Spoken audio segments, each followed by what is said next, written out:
কমলপুর গ্রাম। সাহসী এক বালক নাম রাফি। গুণে গানে সবার মন জয় করা এই ছেলে। তার সহপাঠী রিনা। গ্রামের স্কুলের রাস্তার পাশে সামান্য একটা খালি মাঠ। বিকেলে গ্রামের ছেলে মেয়েরা খেলে, স্কুলের শিক্ষার্থীরা টিফিনে সময় কাটায়। সুন্দর মনোরম দৃশ্য। স্কুলের পাশে থাকায় স্কুলের সবাই খুশি। জায়গাটা ছিল সরকারি জমি। গ্রামের মেম্বার কাদের আলীর দখলে ছিল মাঠটা। নকল কাগজ বের করে সেখানে তিনি মার্কেট বানাবেন। সেদিন কাদের মেম্বার টিফিন ছুটিতে নোটিশ নিয়ে গেল মাস্টার সাহেবের সাথে দেখা করতে। মাস্টার সাহেব কেমন আছেন? আপনার কাছে আসলাম। এই যে পাশে খালি মাঠটায় আমি মার্কেট করব। আপনার শিক্ষার্থীদের ওখানে যেতে নিষেধ করবেন। কি বলছেন মেম্বার সাহেব? সবাই জানে মাঠটা সরকারি। এটা তো অন্যায়। ছেলেমেয়েরা এখানে খেলাধুলা করে, স্কুলের কাজেও ব্যবহার হয়। এত বড় ক্ষতি কেন করছেন? আমি এখানে অনুরোধ করতে বা জ্ঞান নিতে আসিনি। ন্যায় অন্যায় আমাকে শিখিয়ে লাভ নেই। কাগজে কলমে এটার মালিক আমি পরিষ্কারভাবে বলে গেলাম, কিছু করার থাকলে করেন। চাচা, আপনাদের খুঁজছিলাম। কাদের মেম্বার নাকি খেলার মাঠটাতে মার্কেট বানাবেন। আপনারা তো এই গ্রামেরই মানুষ, আপনাদের সন্তানরাই তো এই স্কুলে পড়ে। মাঠটা খুবই জরুরি। এটা কি অন্যায় নয়? আপনারা আর কত চোখ বুঝে সহ্য করবেন? এবার সময় এসেছে সবাই একসাথে হই। এভাবে আর কদিন? দিন দিন কাদের মেম্বার অহংকারী ও অত্যাচারী হয়ে উঠতেছেন। আসসালামু আলাইকুম। এখানে কিসের আলোচনা চলছে আমার প্রাণ প্রিয় মুরব্বীরা মিলে? আমি কি শুনতে পারবো স্যার? কি সমস্যা? আরে রাফি বাবা, বলিস না আর। কাদের মেম্বার নাকি তোদের খেলার মাঠটা দখল করে এখানে মার্কেট বানাবে। এটা তো সরকারি জমি। ধনী লোক ক্ষমতার জোরে দখল করছে, এই আর কি। কারো কিছু বলার সাধ্য আছে? সাধ্য আছে মানে এটা কিরকম কথা চাচা? ছোট থেকে জানতাম এটা সরকারি জমি, স্কুলের কাজে ব্যবহার হয়।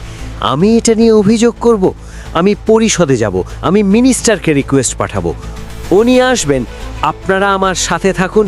এর ব্যবস্থা আমি করছি। ভয় পাবেন না, সরকার এখন আইন কঠোর করেছে। ধনী গরিব সবার সমান অধিকার। দেশ এখন আগের মতন নেই, ভরসা রাখুন। রাফি, শুনেছি তুমি নাকি ওই স্কুলের মাঠটা নিয়ে মেম্বারের জন্য উপজেলায় নোটিশ পাঠিয়েছ। কি দরকার ছিল? ওরা তো প্রভাবশালী, তোমার ক্ষতি করবে। তাদের মেম্বার নতুন নতুন একটা ঝামেলা বাজায়। এর অত্যাচার এতদিন গ্রামের সবাই সহ্য করেছে, এখন আর না। দিন পাল্টিয়েছে। আমাদের অধিকার আমরা ছিনিয়ে আনবই।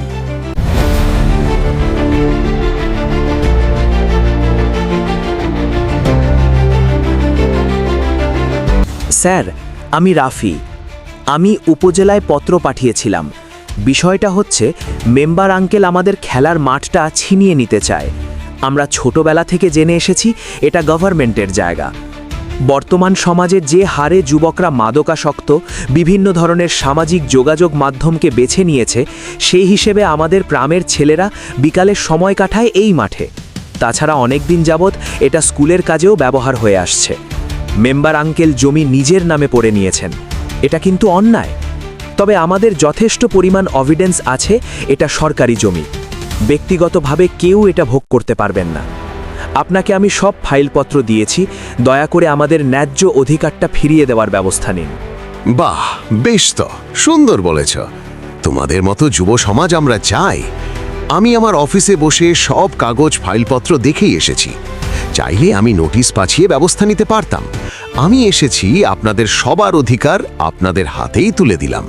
আর হ্যাঁ মেম্বার সাহেব, আপনাদের মতো লোকদের সরকার ভাতা দেয় সমাজের উন্নতি করার জন্য। আর আপনি আপনার ব্যক্তি হাসিলের জন্য গ্রামের ক্ষতি করছেন, যুব সমাজকে ধ্বংস করছেন। এসব নোংরামির জন্য আমি আপনাকে জেলে দিতে পারি। আসলে আমার ভুল হয়েছে। আমি এটা চিন্তা করিনি যে আমার গ্রামের ছেলেমেয়েরা তাদের গুরুত্বপূর্ণ মাঠ আমার জন্য হারিয়ে ফেলত। আমি সবার কাছে হাত জোর করে ক্ষমা চাচ্ছি। আমি এই স্কুলের মাঠটা ফিরিয়ে দিচ্ছি। সত্যি আমাদের রাফি অনেক বড় হয়ে গেছে, ভালো বুদ্ধিমানও হয়েছে। এরাই আমাদের গ্রামের সম্পদ। ও না থাকলে আজকে আমাদের অনেক বড় ক্ষতি হয়ে যেত।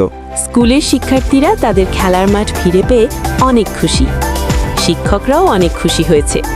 সবার মুখে মুখে একটাই কথা, রাফি আমাদের সুপারহিরো।